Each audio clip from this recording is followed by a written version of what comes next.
এর আগের ভিডিওতে দেখেছো আমার 21 বছর হয়েছিল। তো এখন আমরা 21 বছর থেকে বাকি লেভেল পর্যন্ত খেলে ফেলবো। So play. সো এখন আমি প্লে করে দিলাম আর ও এখন শপিং মলে আছে।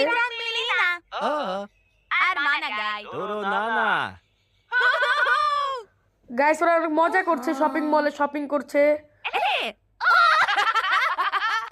কি? ও গাইস এখন জুয়েলারির দোকানে গেছে। তো এখানে দুইটা আছে, কোনটা কিনবো? 100 টাকাটা নাকি 20,000টা? আচ্ছা কম দামিটা কিনে দিই, দেখি কি হয়। আল্লাহ গাছ রাগ করে চলে গেছে। আরে মনে হচ্ছে লেভেলটা পারি নাই, নাকি পারছি? ও গাইস লেভেলটা পেরে গেছি গাইস, এখন 22 নম্বর লেভেল। তো 22 নম্বর লেভেল প্লে। তখন কি একটা হেলিপ্যাড নাকি কোন জায়গায় আছে? কি এখন কি করতেছে?